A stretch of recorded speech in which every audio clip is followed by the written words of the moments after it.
Today's video is from the DC Animated Universe from 1966, and the very first episode of the first cartoon from the Silver Age of DC Comics. The New Adventures of Superman! Yeah! So, alright, let's go! Okay, so we start off in Southeast Asia, where this giant monster of compressed force field energy just shows up at this space base, which is an awesome name, but it starts destroying all the rockets in the place, like he's some kind of jerk. Other rocket bases were destroyed in the Middle East and Northern Africa as well, and this news gets to Perry White, editor of The Daily Planet. Reporter Clark Kent deduces that this thing is heading westward, possibly to Cape Kennedy, so he changes into his Superman attire to go check things out. Meanwhile, aliens from the Martian moon Deimos are hovering, high above Cape Kennedy, ready for their next attack. The Deimosians send their force field creature down to Cape Kennedy to smash the hell out of the place, right? But Superman shows up just in time. He starts attacking this force field fiend. And attacking this force field bastard makes the power generator on the Deimosian spaceship, partially overload, right? It can't handle the stresses of being hit by Superman. So with that, Forcey takes off, kind of technically back to the spaceship. Superman notices the ship, and being a really nice guy that he is, he decides to fly up there, to say hello, maybe tell them to stop. But the Force Phantom is up and running again and is protecting the spaceship. And has gotten into quite a pretty good tussle with Superman, It's like two heavyweights going for the title belt, man. It's like bam, bam, bam, right? It's actually a pretty spectacular fight, but the brunt forces of Superman's powerful punches is causing the Force Phantom's generator to overload again, even more so than before. The Deimosian commander is stubborn, right? He wants the generator's power increased because he thinks he can destroy Superman, but his lieutenant is dude, man, we're gonna die if this thing keeps up, man. We should tuck and run. But nope, the commander gets his way and, well, wouldn't you know it, with a thunderous final hit from Superman, the generator overloads and the whole Deimosian spaceship blows up real good, And, man, those aliens are, dead. Holy crap, man, they would have been blown to smithereens. Unless they can survive in space like Mary Poppins Leia? But probably not, man. That's actually pretty hardcore. Either way, this force field threat is averted, and any plans to conquer Earth are completely, blown away. And Clark Kent somehow gets the entire story of this whole battle for his newest story for the Daily Planet. How he did it? Perry doesn't know, but it doesn't matter, man, because it's a beauty of a story. And with that, that is the end of this fantastic tale. So yeah, man, what can I say? That was actually a really awesome cartoon. It was simple, short, and to the point. And the whole concept of that, force field energy creature, man, I think that's totally awesome.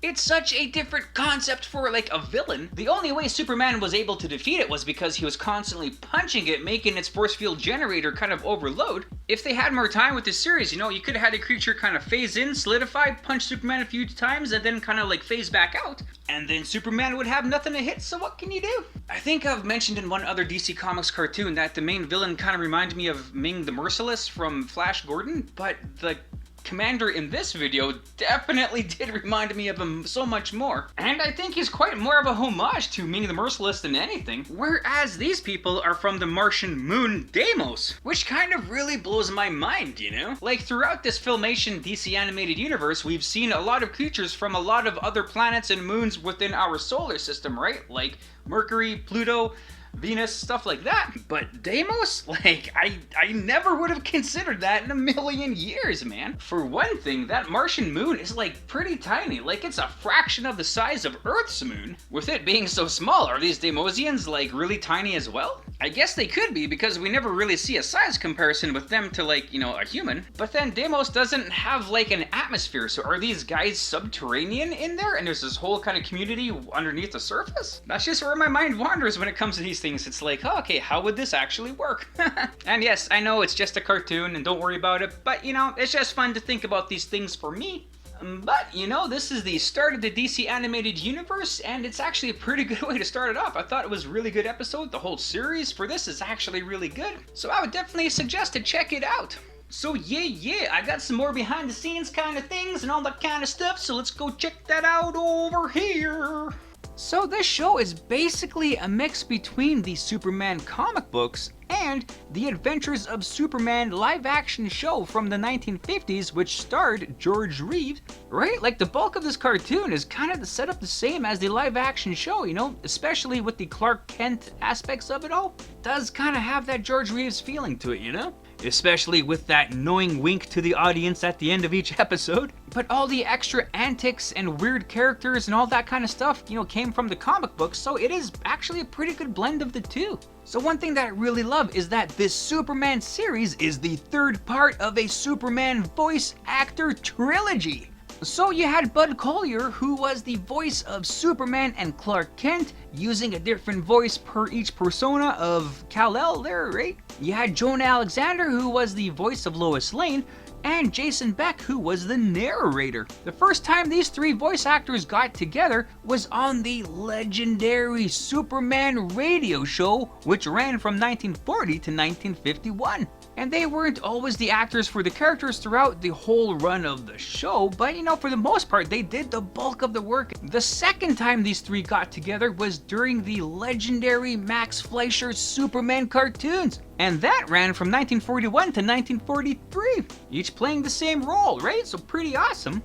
And of course, the third time they got together was for this brand new cartoon series. Well, Jonah Alexander was only there for the first season, but still having the three of them together for three separate different Superman shows is a thing of beauty to me. One thing that is pretty awesome about this show, and well, you know, the production company of the show, Filmation, is how it all got its start. It was all based on a lie! You see? Good friends Hal Sutherland, Lou Scheimer, and Norm Prescott were working at Filmation Studios that they created in 1962, and they didn't really have much work kind of going for them. They decided they needed a really big splash in the animation world, and they figured they should probably get someone else's character and do the show for them. And which character, you know, is bigger than Superman, right? So they call up DC Comics to try to see if they can get the rights to do the cartoon show and all that kind of stuff. DC Comics was like, you know, that sounds pretty good, but they wanted to check out Filmation's studios first and kind of see how they kind of run things before they make a decision, which, you know, is good for them, but pretty bad for Filmation because the studio consisted of just the three of them, right? There was nobody else working at the studios. So they were like, holy crap, what do we do? And they pulled one of the ultimate cons in cartoon history. They got a bunch of friends and colleagues from other animation studios, you know, friends and family, doing all these other random things to fill up the studio and make it look like everyone's working on some project, you know, like the whole place is hustle bustle, right? It's going full bore, like everything's awesome, and everything was looking so good, right? So DC Comics was really impressed with them. They're like, yeah, man, you guys got things under control, you know what you're doing. And Filmation got the rights to this show.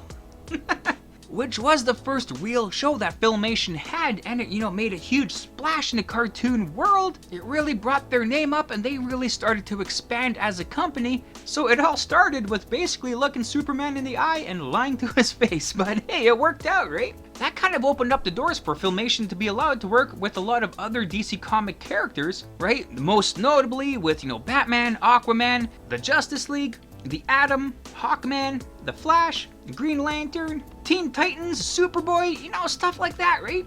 So it's the epitome of fake it till you make it, which, you know, worked out really well, man. But yeah, that's pretty much all I got for you today. So, you know, with this, that, those, and the other things, I guess that's that. Right on, and there you go. So thanks for watching the video. I hope you liked it as much as I did making it. Also, feel free to check out the source material that I featured in this video. And if you want to leave a comment on anything you may have liked or things I might have missed in this, you know, feel free to do so. Or anything else, you know, just to say hi. That's cool too. And other than that, you know, have a great day. Thanks.